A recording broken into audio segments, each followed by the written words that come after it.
Voilà, mesdames, messieurs, bonjour à toutes et à tous. Bienvenue au Collège de France pour ce colloque consacré au génocide, droit et histoire du crime des crimes. C'est à moi que revient l'honneur d'introduire le thème de notre colloque et de vous présenter en 15 minutes la manière dont il est articulé. Je le ferai en tant que juriste et je passerai ensuite la parole à mon collègue et co-organisateur Henri Laurence pour une deuxième introduction plus historique. Donc on sera fidèle à la double discipline ou double dénomination du colloque dans cette introduction aussi.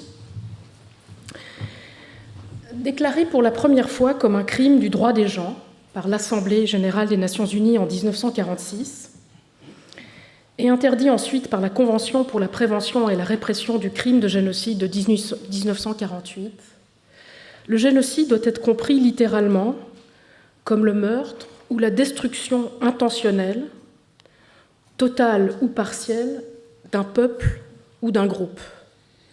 Et vous retrouvez ici les trois éléments dont nous aurons beaucoup à discuter dans ce colloque, de ce crime que j'ai mis intentionnellement en trois couleurs dans cet article 2 de la Convention. Le crime de génocide est souvent considéré comme le crime des crimes, et c'est ce que nous avons annoncé dans le titre du colloque. Crime des crimes, car l'un des 4 grands crimes ou crimes considérés les plus graves par le droit international, d'abord coutumier, puis conventionnel. Vous avez ici une référence aux crimes les plus graves dans l'article 5 du statut de Rome, le statut de la Cour pénale internationale. Ces 4 crimes les plus graves sont, outre le crime de génocide, le crime contre l'humanité, le crime de guerre et le crime d'agression. Mais l'on parle aussi parfois, pour parler du génocide, de crime des crimes, car le génocide est considéré comme le plus grave de ces 4 grands crimes. C'est pour cela, par exemple, que vous voyez qu'il figure tout en haut de cette liste. Et de ce fait, et ce sera quelque chose à discuter beaucoup, le plus difficile à établir. Contrairement aux 3 autres grands crimes, codifiés à nouveau depuis dans les statuts des différents tribunaux pénaux internationaux, et notamment dans le statut de Rome de la Cour pénale internationale en 1998, et vous trouvez ici la retranscription du crime de génocide à l'article 6 du statut, le crime de génocide n'a jamais varié dans sa formulation. Et si vous vous rappelez de la définition que je vous ai montrée il y a quelques minutes dans la Convention de 1948, vous reconnaissez ici l'exacte formulation à l'article 6 du statut de Rome. Donc ce crime n'a jamais varié dans sa formulation, et en comparaison des 3 autres, et jusqu'à il y a peu, j'y reviendrai, il a aussi été beaucoup plus rarement invoqué en justice. Il s'ensuit que durant longtemps, ces différents éléments n'ont été que plus rarement interprétés dans la jurisprudence internationale, et ce que ce soit par les tribunaux pénaux internationaux ad hoc ou spécialisés, comme les tribunaux pénaux internationaux pour le Rwanda ou l'ex-Yougoslavie, et plus tard par la Cour pénale internationale.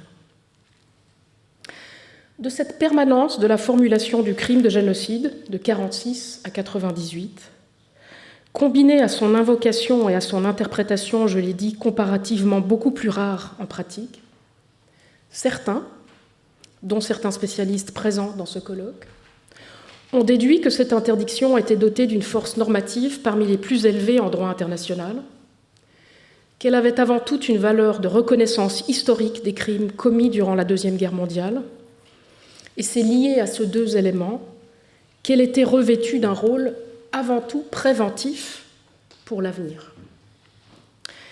Mais tout cela, c'était sans compter les derniers développements.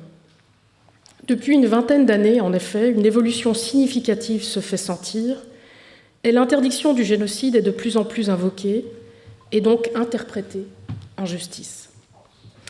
Et ce, notamment contre des individus génocidaires, grâce aux procès pénaux internationaux, puis nationaux ou hybrides, introduits contre eux pour génocide, notamment en ex-Yougoslavie ou au Rwanda, mais aussi plus largement grâce au développement de ce qu'on appelle la compétence pénale universelle au niveau national, qui permet de juger ces individus génocidaires, voire même oblige de juger ces individus génocidaires partout dans le monde.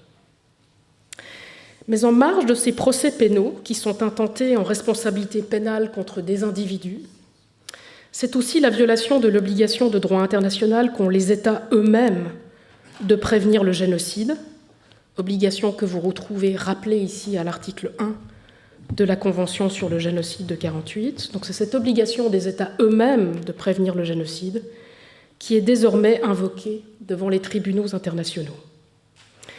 Et c'est alors la responsabilité de ces États qui est précisée de manière de plus en plus fréquente par la jurisprudence. C'est ainsi que dès le tournant du millénaire, la jurisprudence de la Cour internationale de justice s'est étoffée autour de l'obligation de prévention du génocide et de la responsabilité notamment de la Serbie pour le génocide en Bosnie. Ce qui a permis à ce contentieux interétatique en responsabilité pour génocide de se développer devant la Cour internationale de justice tient à quelque chose de très particulier qui est ce que vous voyez ici à l'écran, la clause de compétence de l'article 9 de la Convention de 1948. Cette clause est aujourd'hui au fondement de pas moins de 4 procédures contentieuses actuellement pendantes entre des États devant la Cour internationale de justice en lien avec le génocide allégué au Myanmar, en Ukraine et à Gaza. Donc vous avez au début de la liste en noir les affaires déjà tranchées, au tournant du millénaire. Ensuite, vous avez les 4 affaires aujourd'hui pendantes. Et on a une toute jeune affaire qui n'a duré en fait que 2 mois, qui a été introduite en mars 2025 et rayée du rôle pour irrecevabilité. On pourra y revenir en mai 2025. Ce qui explique une partie du succès de cette clause de l'article 9 de la Convention de 1948, c'est qu'il n'existe pas de base de compétences similaire de la Cour internationale de justice pour les 3 autres grands crimes que j'ai mentionnés tout à l'heure. Les États vont donc avoir tendance à recourir à cette clause afin d'obtenir un accès à la Cour internationale de justice pour juger des crimes commis au sein d'un conflit armé. Mais pour cela, évidemment, il faut qu'ils qualifient ces crimes de génocide.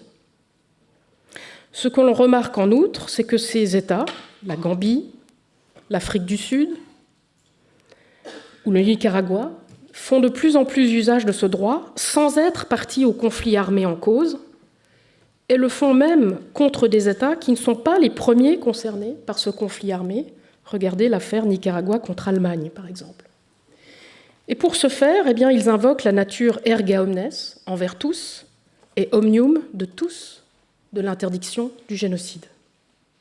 Surtout, ce qu'on remarque aussi, c'est qu'ils le font désormais même au cours du génocide allégué, plutôt que d'attendre sa fin, de manière à pouvoir le prévenir ou le faire cesser.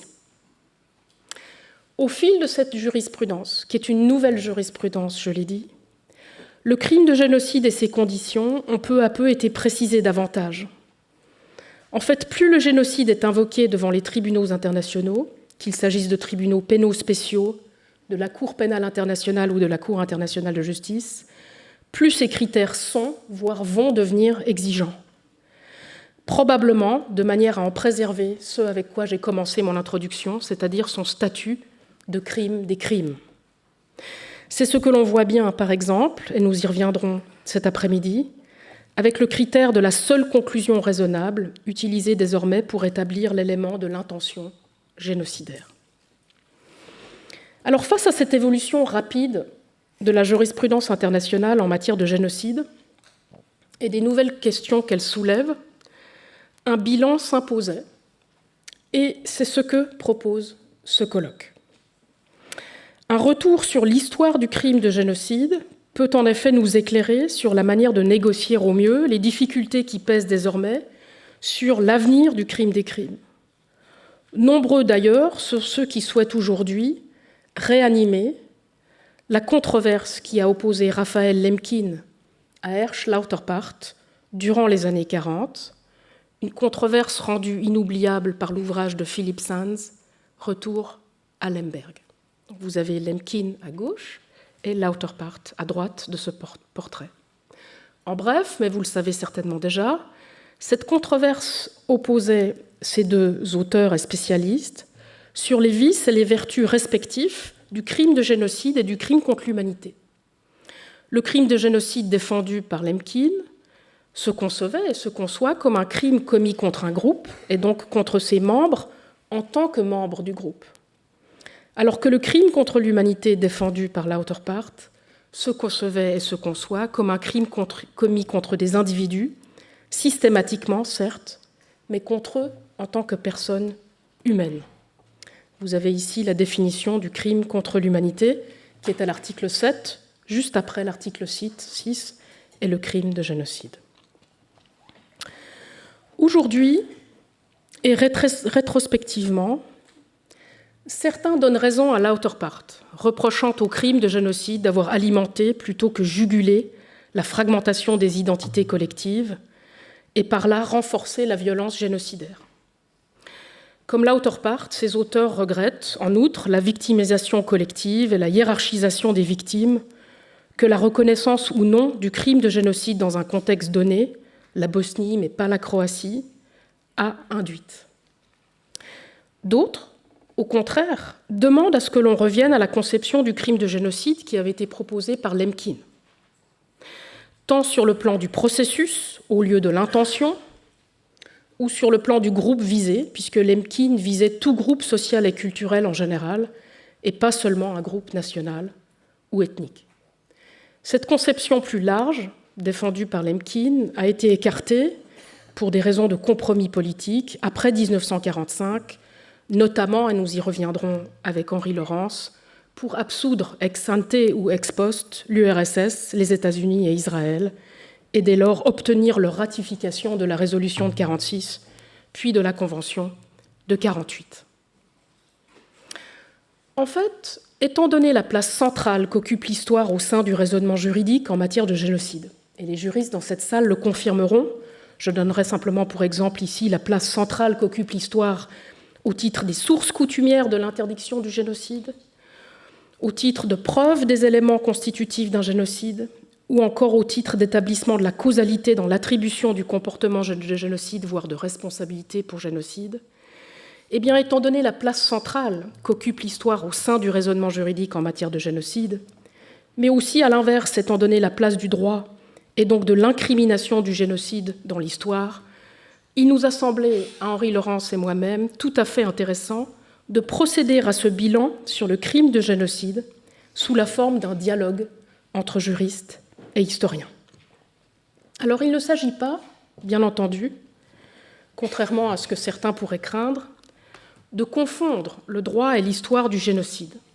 Chaque discipline, chaque pratique doit en effet pouvoir développer son concept de génocide propre, un concept juridique et un ou plusieurs concepts historiques.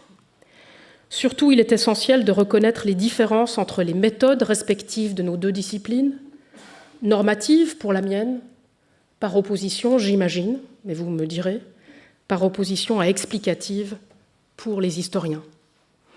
Et surtout la différence fondamentale entre nos deux champs de vérité, des champs de vérité propres, judiciaires pour nous les juristes, par opposition à historiographiques pour les historiens.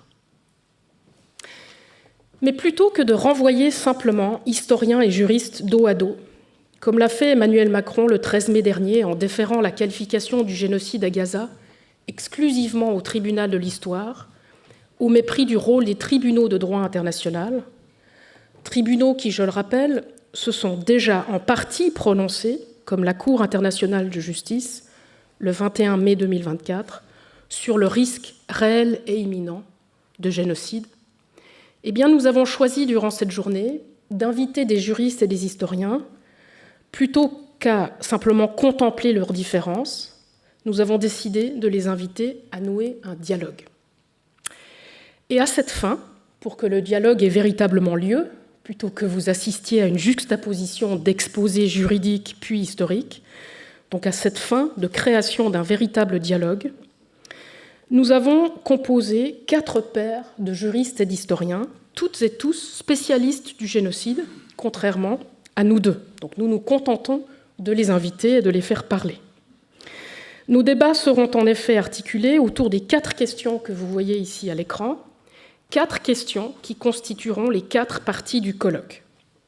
Interdiction du génocide, des violences et légendes noires aux crimes de droit coutumier, auteur du génocide individuel, collectif et ou institutionnel, conditions du génocide, intention et ou processus génocidaire, et justice et vérité du génocide, passé qui ne passe pas et assassin de la mémoire.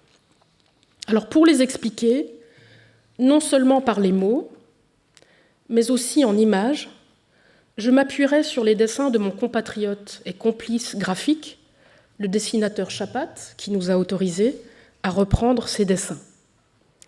La première question, bien illustrée à mon avis par ce dessin, porte sur la nature et la source coutumière de l'interdiction du génocide, sur celle de son éventuelle rétroactivité, et donc sur l'existence ou non d'une pratique générale de réprobation à différents moments de l'histoire et jusqu'à nos jours, et par extension sur les formes que prenait cette réprobation, et notamment celle des grands récits de terreur, comme les légendes noires. La deuxième question concerne les auteurs du génocide, et notamment, et je l'illustre à nouveau grâce à ce dessin, les rapports historiques entre individus et groupes dans la perpétration du crime, et dans l'articulation ensuite entre responsabilité individuelle et collective, et responsabilité des institutions comme l'État, ou comme une organisation internationale dans ce dessin, l'ONU, ou, comme il en est question en ce moment, l'Union européenne. La troisième question porte, je l'ai dit, sur les conditions ou critères du comportement génocidaire, et notamment sur l'importance de l'intention par opposition au processus, ce dernier étant bien entendu souvent utilisé à des fins probatoires ou du moins de présomption raisonnable de l'intention. Enfin, la quatrième et dernière question qui nous occupera concerne le rôle de la justice, judiciaire ou non, en matière de génocide, à des fins d'établissement d'une vérité historique, et à l'inverse, le rôle de l'histoire et de la culture de la mémoire, lorsqu'il s'agit d'obtenir cette justice, ou au contraire de ne pas revivre l'injustice, voire de ne pas la faire revivre aux autres. Le traitement de ces questions sera bien entendu l'occasion de revenir sur différents cas de génocide dans l'histoire, y compris dans celle du droit international. Mais nous avons choisi un programme par question plutôt qu'un programme par cas. Mais rassurez-vous, nos intervenantes et intervenants ont toutes et tous pour spécialité des cas de génocide différents. Qui de la Révolution française, de la Shoah, de l'Allemagne nazie ou encore de l'écocide parmi les historiens, et qui de la RDC, du Rwanda, de la Bosnie, du Myanmar, de l'Arménie ou de Gaza, chez les juristes. Avant de passer la parole à mon collègue et ami Henri Laurence pour la suite de notre introduction, je me permets de remercier très chaleureusement tous nos intervenants et intervenantes, toutes nos présidentes et présidents de séance, d'avoir accepté notre invitation à travailler ensemble sur un thème aussi grave, qui est devenu toujours plus grave cette année, et de le faire un vendredi 13 de surcroît. Je remercie bien sûr aussi toutes nos collaboratrices et tous nos collaborateurs de leur implication dans son organisation. Sans elles, ce colloque n'aurait pas pu avoir lieu. Je remercie beaucoup, notamment Sylvie Sportouche et Camille Michel, et bien sûr toute l'équipe de la régie. Merci et bon colloque.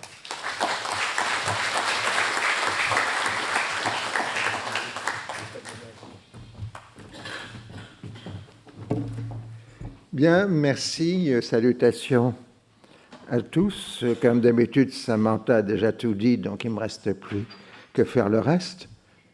Selon l'expression convenue, la phrase du président Macron du 13 mai était « Ce n'est pas un président de la République de dire ceci est un génocide », mais aux historiens en temps voulu, bon, évidemment, amener de violentes protestations des juristes, puisqu'après tout, c'est aussi et surtout un concept juridique.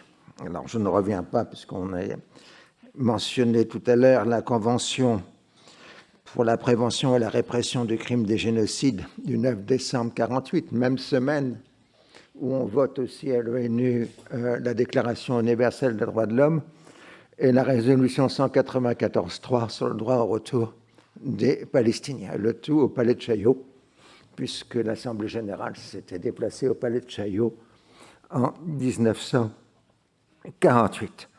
Mais comme on l'a déjà dit tout à l'heure, attendre qu'un génocide ait eu lieu pour le caractériser interdit toute prévention d'un génocide, puisque justement il faut empêcher qu'il soit commis. Alors là, nous avons encore ces nombreuses intersections, et c'est le sujet d'aujourd'hui, entre Thémis et Clio. Les deux muses se regardent, se font des sourires, se font des croches en jambes, et ainsi de suite. Thémis a fourni d'innombrables documentations à Clio, et Clio, n'est souvent pas d'accord avec Thémis parce qu'il trouve que les définitions de Thémis sont un peu restreintes, et tandis que Clio est plus large. Alors, si j'en crois mon collègue Hublin du Collège de France, on peut trouver des traces de génocide à partir du néolithique.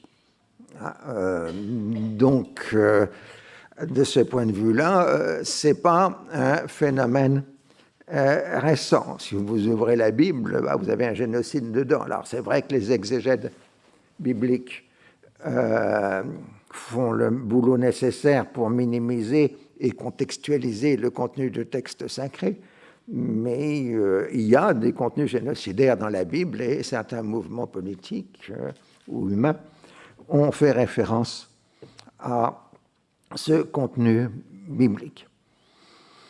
On connaît aussi la terrible réputation des Assyriens, dont témoigne une très abondante iconographie à l'époque.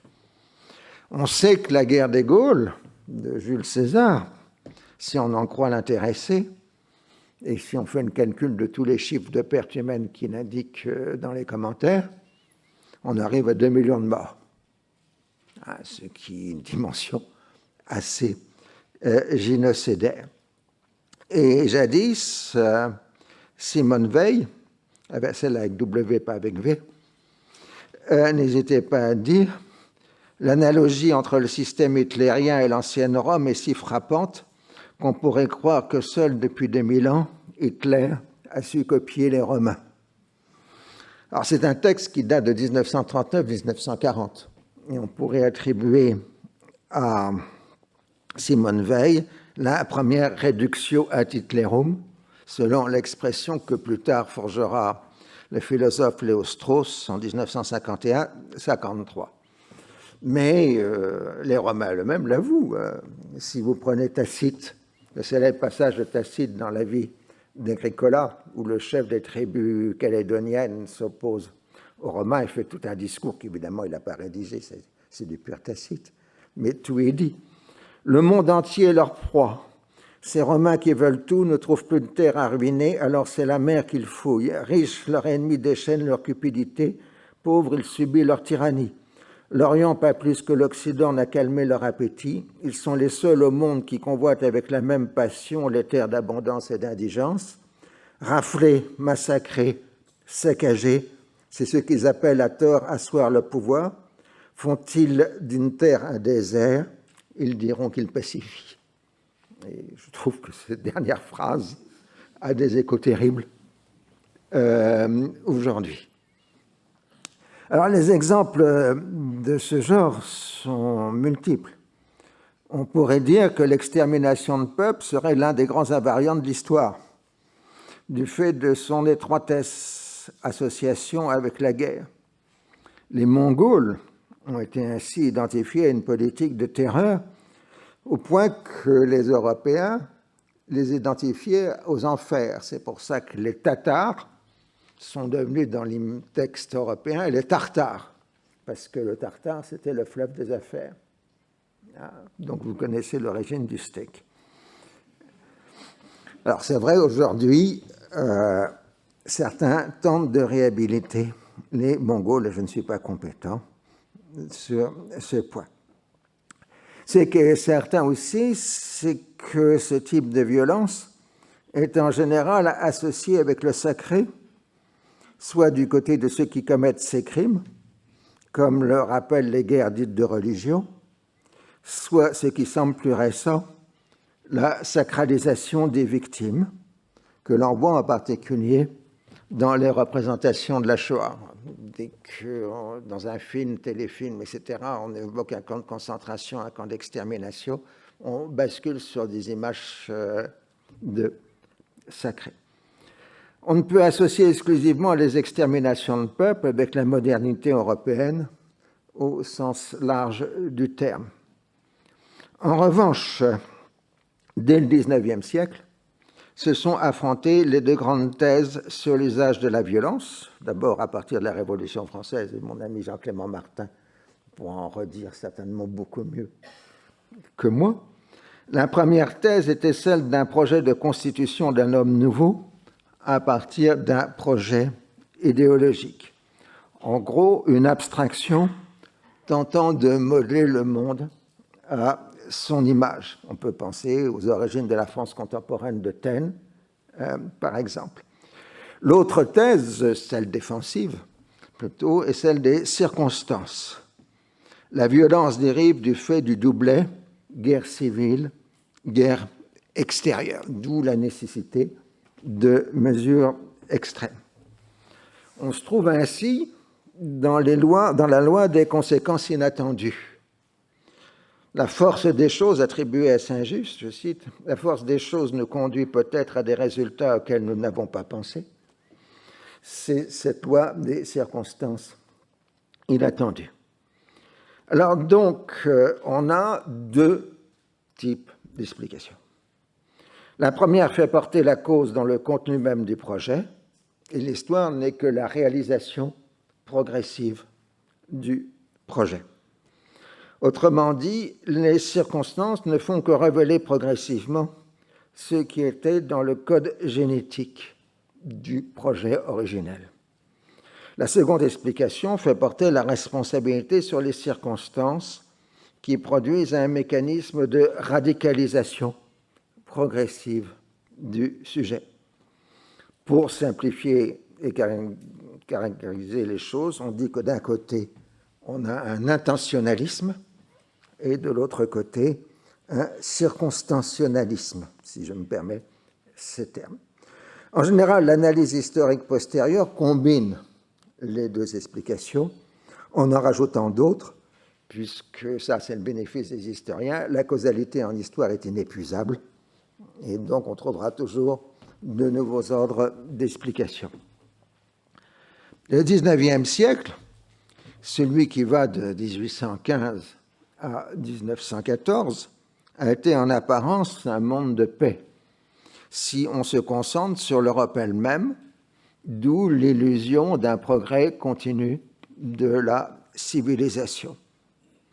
Pourtant, les contemporains n'ignoraient pas l'existence de violences de masse. La guerre civile chinoise de 1851 à 1864 aurait fait directement, et je parle sous le contrôle de Madame Cheng, de 20 à 30 millions de morts, soit l'équivalent d'une guerre mondiale. L'histoire coloniale connaît ces violences de masse, dont la plus connue est celle de la conquête de l'Algérie, en particulier dans la décennie 1840. Et il y a eu des violentes protestations que le gouvernement français rejetait en disant « Nous ne voulons pas de cette philanthropie qui ne connaît rien au véritable problème ». Mais si on regarde ce que j'avais fait jadis pour un autre travail, les discours parlementaires de la monarchie de Juillet, on parle radicalement d'extermination de la population arabe d'Algérie. L'adage de base dans tous les phénomènes de violence coloniale, c'est que face à des barbares, on ne peut agir que de façon barbare, parce qu'ils ne sont pas civilisés, donc ils ne comprennent pas les règles du jeu. Ce qui est un peu facile au passage, mais bon. Et dans le XIXe siècle, il est admis que des peuples entiers sont condamnés à disparaître, en particulier les populations indigènes d'Amérique, mais aussi des îles du Pacifique, et de grands esprits comme Clemenceau, qui prennent la défense des peuples colonisés, disent quand même, j'ai trouvé le discours de Clemenceau en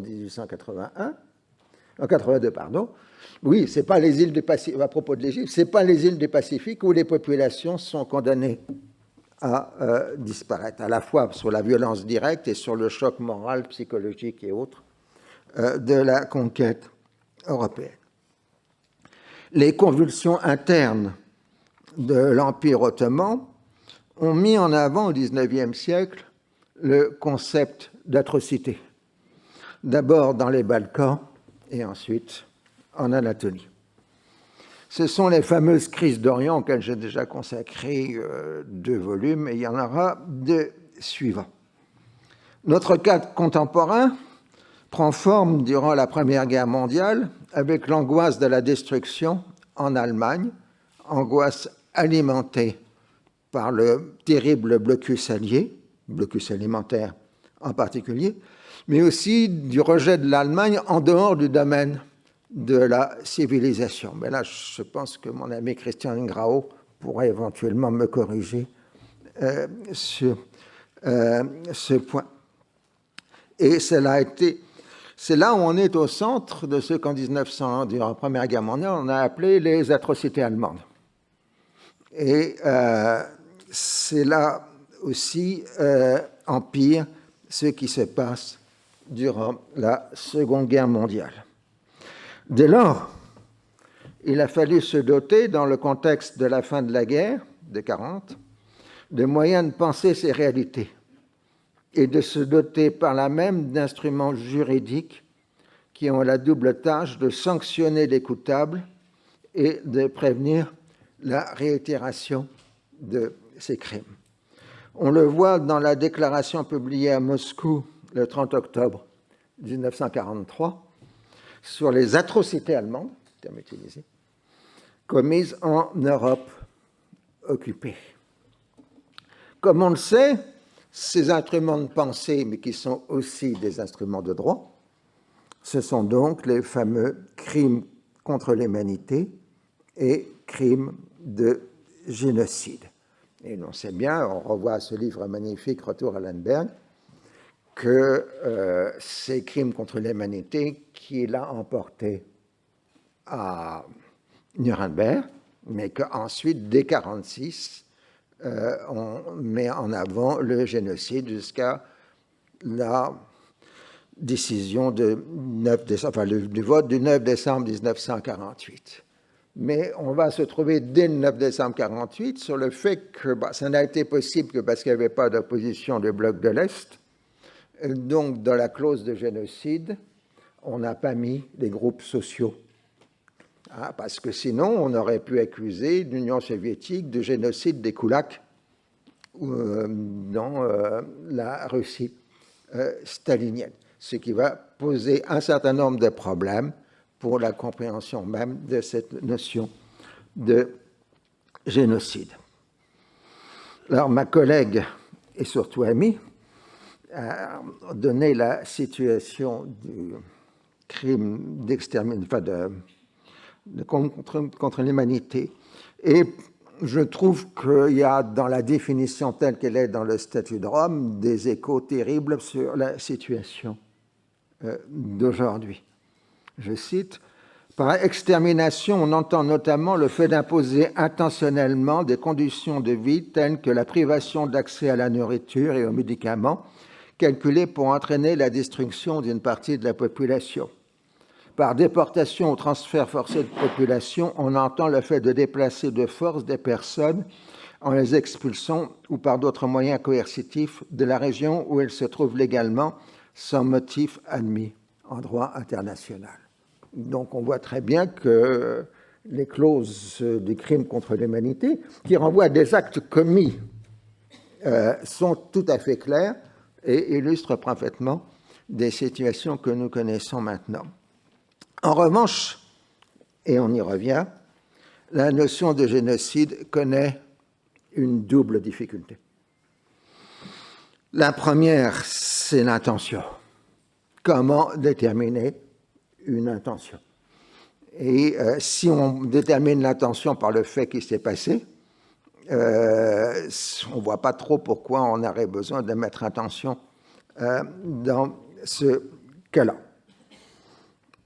Mais surtout, l'autre problème, c'est la notion de groupe.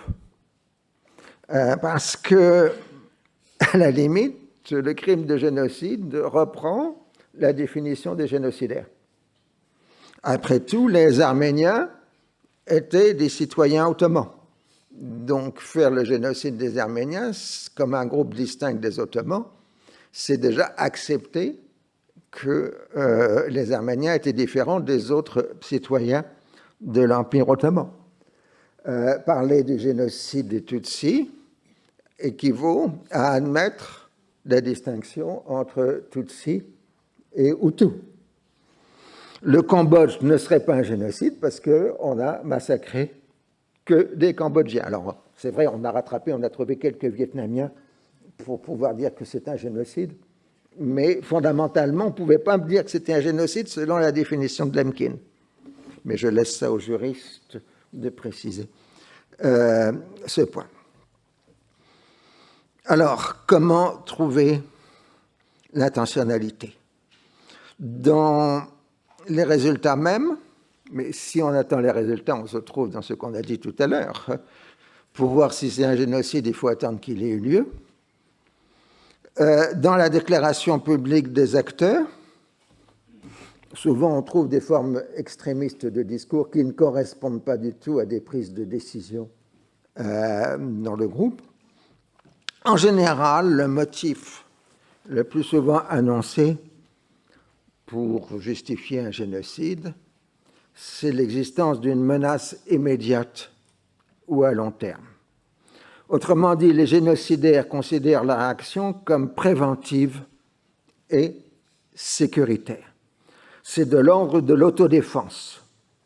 On y ajoute aussi une volonté d'ingénierie ethnique ou sociale. On parlait pour les jeunes Turcs d'ingénierie ethnique et pour sociale pour les Kulaks.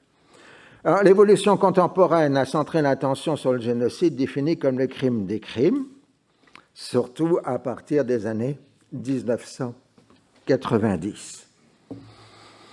C'est à ce moment-là seulement qu'on a des tribunaux jugeant de crimes de génocide. Avant, il n'existait pas. Donc, c'est par rétrospection que l'on définit un certain nombre de génocides dans l'histoire. Et en même temps qu'on fait la rétrospection, il s'individualise. Ainsi, la destruction des Juifs d'Europe durant la Seconde Guerre mondiale est passée par judéocide, holocauste et maintenant, surtout en Europe, Shoah. Les Ukrainiens ont l'Holodomor, les Arméniens ont le Metzgegen, la grande catastrophe, les Assyro-Chaldéens ont Saïfo, l'épée, et ainsi de suite. C'est-à-dire que le génocide s'individualise avec un nom propre. C'est tout à fait spécifique. Et le dernier élément, puis j'arrêterai là, mes chers amis, c'est que, comme on ne peut pas faire de procès rétrospectif, ces génocides sont reconnus par des actes de droit qui sont des déclarations publiques, généralement d'assemblées parlementaires. Ce qui fait qu'on est beaucoup plus dans le politique que dans le judiciaire, même si on peut créer ensuite des actes, des délits de négationnisme. Donc voilà un peu ce que l'historien peut dire en introduisant des gens beaucoup plus compétents que lui qui vont prendre ma succession. Je vous remercie.